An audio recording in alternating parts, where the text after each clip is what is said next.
everyone. Today's episode is a little different. There's no guest, no interview. It's just me. It's the story behind why I started this podcast. It's, in fact, the story about why the impact list exists at all. I've been nervous to record this one. I've spent most of my life trying to blend in, and I realize that instinct doesn't serve me anymore, especially with so much of my work is asking my clients to do the hard things. So this is me doing it scared. It just felt like time. The real story starts the summer I left corporate. My mother-in-law passed away that summer, and something hit me in a way it never had before. We only get so much time. Time to do the things we want to do. After that, we change. Life changes, capacity changes. And I realized if my time is limited, and it is, what am I going to do with it? What am I going to build? What am I going to leave behind? Everything I've built is through hard work, through grit, through resilience, and just through figuring it out. Suddenly, I felt this urgency.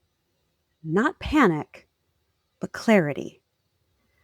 I wanted to build something I could be proud of, something my kids could be proud of, something that brought people together, the people that shaped me in a positive way, former colleagues, mentors, leaders. And I wanted to own the decisions. I wanted to form the conversations.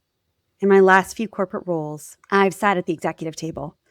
I've watched decisions get made that I didn't entirely align with. But in HR, you toe the line. You hold the container and you make it work. But I didn't want to make it work anymore. I wanted to actually make it better. Around that time, that summer, I started taking advanced conflict coaching courses. And I was learning all the things I wish they had taught me years earlier in corporate. Emotional containment, unconditional positive regard, and how to show up for others without losing yourself. I realized that to be best for the people around me, my clients, my team, my family, my friends, I actually had to start doing that inner work. For me, that looked like noticing when I was jumping in and fixing something without asking questions first. When I was rushing to get something done instead of pausing and breathing and really thinking about, is this really the right answer? These were small shifts, but they were powerful. I'd been saying a lot of things for years, conditioned in years of corporate. We're all one team. But I actually hadn't done the inner work to match those words with my behaviors. What does it actually mean to be one team in corporate? I had to start finding validation within myself. I had to stop shrinking to fit the idea that others had of me, who I was supposed to be. And for the first time, I felt like I was finally doing the thing that I was meant to do. It was scary. It was exciting. I was also a little messy, as inner work tends to be, but it was the feeling of planting seeds, of nurturing them so that I could grow them into something meaningful. And they did. There was a moment in the last 2 years as I've been on this journey that really sealed it for me. I was still contemplating what my next move was, and I wasn't entirely sure. I was on the phone with a recruiter, and he sort of led off with, tell me where you are now.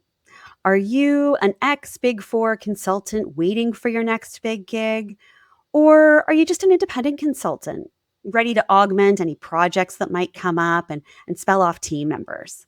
And I paused and I thought about it. And I said, I'm neither. I'm an entrepreneur building a business, and I'd love to tell you about all the work I'm doing with my clients. It was the first time I said it out loud.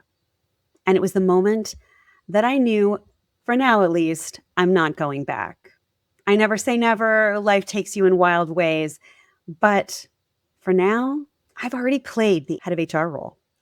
I've already parlayed that role into being the chief of staff for multiple CEOs. Doing that because that people value proposition and the mission and vision of the company I feel needs to be linked so intrinsically. I always wanted to make the system better, but I realize now my superpower is being outside of the system. It's helping people navigate their working worlds without the corporate agenda. It's helping them to figure out who they are without losing themselves in the process. That was the moment the switch flipped. Leaving corporate did require a lot of unlearning. And as I said earlier, we're told in corporate, we're all one team, show up as a leader, toe the line. But no one really teaches you the behaviors to do that. No one teaches you what emotional containment looks like and the skills you need to show up that way every day. No one teaches you how to steady your nervous system when you're in a high pressure situation and all you need is clarity and calm. No one teaches you how to not spill your stress and your experience on the teams you lead and the people around you. No one teaches you how to decouple your identity from your job or your career. And I realized as long as my ego and my sense of self and my career were tangled together, I couldn't drive the outcomes that I wanted. So I had to unlearn the corporate version of leadership and relearn the human version. And maybe you're in a season of unlearning too, and that resonates with where you are. The impact list for me was born out of this. It was born out of gratitude. When I left corporate, I really started reflecting on the people that shaped me. The ones who were patient, the ones who were kind, who saw something in me and helped me grow. Even when I wasn't showing up as my best self and didn't believe in myself. I realized we don't spend enough time thinking about the contexts, how they shape us, and how the people around us influence who we become or don't become. I wanted to honor that. I wanted to revisit those people. I wanted to understand why they mattered. I wanted to amplify the quiet leaders, the ones who don't take up all the space, but whose impact makes everything possible. They show up consistently and with integrity. This show is my way of saying thank you. It's my way of reflecting out loud. It's the way of giving people their flowers while they are still around to smell them. To do this work, I have to stay grounded.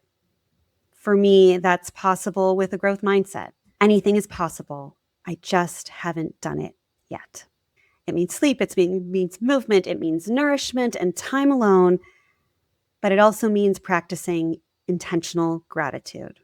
Even when I'm stuck in traffic, it's thinking about what is the one thing I'm grateful for? What's the one thing I could do to make someone's day better? And that keeps me steady. When I think about my leadership impact, the imprint I want to leave, it's this. I want people to believe they are in charge of themselves. You can't always change your circumstances. You can't always change your environment. But you can change how you show up. You choose your impact and you architect your experiences. You can do the inner work to become the person of your wildest dreams. That's what I want this podcast to make possible. Why tell this story now? Because as I've said, I've spent my entire life trying to blend in, and it didn't serve me before, and it's not serving me in this next phase. So again, this is me stepping into the same courage I ask of my clients. It's me amplifying the work that I believe in because I finally trust who I've become. Thank you for being here. Thank you for listening. And thank you for being part of the Impact List. Thanks for listening to the Impact List. If today's conversation gave you something to think about, subscribe for more grounded, honest discussions with leaders who are figuring it out in real time. And if this episode would help someone you know, pass it along. This is your reminder to lead clearly, stay human, and focus on what actually matters.